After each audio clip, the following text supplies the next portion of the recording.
Bonjour tout le monde. Bon, première minute d'année.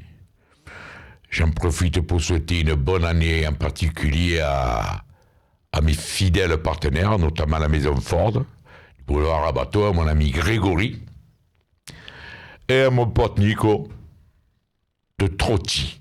Voilà, ils le méritent. Ils sont là présents tout au long de l'année. Donc, alors voilà, meilleurs vœux les gars, et meilleurs vœux à tout le monde, mais ça, je l'ai déjà fait. Alors voilà, on a vu ce match hier. Honnêtement, je n'ai pas commencé la première minute à gueuler. Mais en fait, moi, personnellement, je ne suis pas content. Je ne suis pas content du match que j'ai vu hier. Après, on a beau me dire, oui, mais René, c'est un match de reprise, c'est pâté, c'est couffé. Je m'en bats les couilles, c'est le match de reprise pour tout le monde.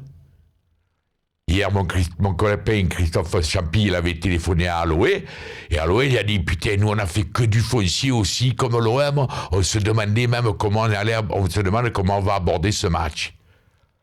Alors, à l'Olympique de Marseille, où on est un club à part dans le football français, et on est un club à part, c'est-à-dire que les joueurs répondent présents tout le temps, ou alors, on est un club banal, comme tout le monde. Dès qu'on fait un peu de foncier, on est fatigué. Voilà. Après, les gens m'ont dit depuis hier, ouais, mais tu as vu Bordeaux, oui, mais on s'en bat les couilles des autres. On est un club à part. On doit le prouver sur le terrain. Voilà. Après, on a beau siffler Mitroglou comme il a la bronca qu'il a reçue quand il est sorti. Mais si toute l'équipe avait été en forme, même un Mitroglou bidon comme hier, on doit gagner ce match. On ne doit pas aller aux prolongations. C'est interdit. Je ne suis pas content de ce match hier. Je ne suis pas un club comme les autres. C'est pas de dire, ouais, mais c'est la reprise. Et pourquoi? Et Valenciennes aussi, c'est la reprise. C'est un club de Ligue 2, avec tout le respect que j'ai pour ce club. N'importe quel club d'ailleurs. Voilà, je ne suis pas content de ce match. Quand on voit que les hommes du match, c'est la défense, notamment un Amavi exceptionnel, un Rami et Mandanda, quand on voit que c'est un défenseur qui marque le but, ce n'est pas normal. Vous pouvez m'expliquer ce que vous voulez, ce n'est pas normal. Et puis, puisqu'on va parler, je vais vous dire un petit peu, je voudrais savoir hier, qu'est-ce que c'est qui a été plus troublant dans le stade de Vélodrome? Est-ce que c'est un Mitroglou nul à chier ou les chansons à la gloire de la marijuana?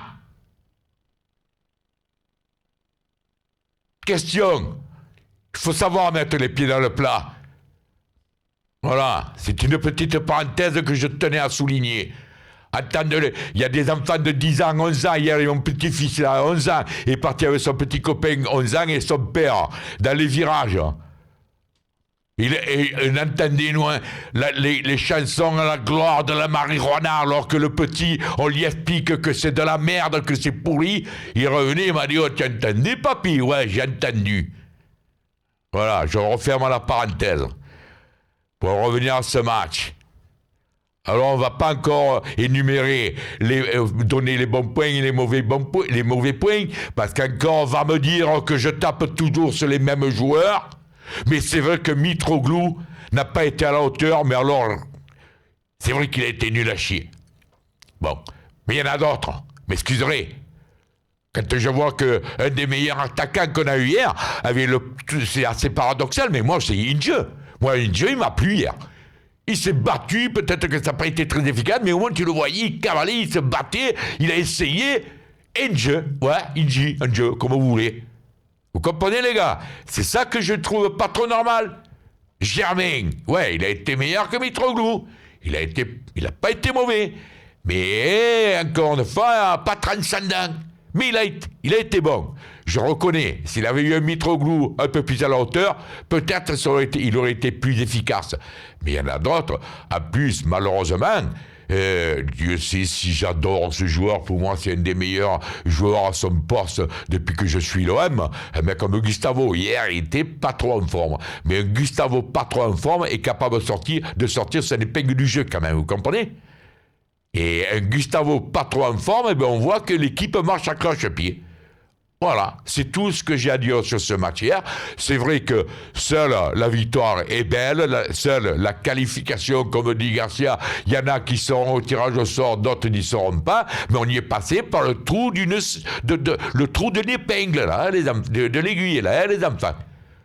Alors on a intérêt à se reprendre parce qu'on n'a pas joué hier, j'ai pas vu une équipe qui espère le podium en fin de saison de la Ligue 1. J'ai pas vu une équipe qui me donne un espoir de voir mon équipe sur le podium. En reprise par reprise, moi personnellement je m'en fous, on est l'OM, on n'est pas un club en bois, on est l'Olympique de Marseille qui voulons être sur le podium à la fin de l'année. Et un OM qui veut être sur le podium à la fin de l'année interdit cette prestation hier contre un club de Ligue 2. Voilà. C'est tout ce que j'ai à vous dire pour aujourd'hui. Après, vous pourrez me dire ce que vous voulez. C'est la reprise, c'est pas la reprise. Je n'accepte pas ce genre de raisonnement. Voilà, les gars. Après, chacun voit comme il a envie. Mais moi, je le vois comme ça. Le débat est ouvert. Ciao, les enfants. À la prochaine, en espérant faire une minute beaucoup plus joyeuse et avec le sourire. Parce que là, aujourd'hui, je ne l'ai pas. Je vous l'ai dit de suite. Ciao, ciao.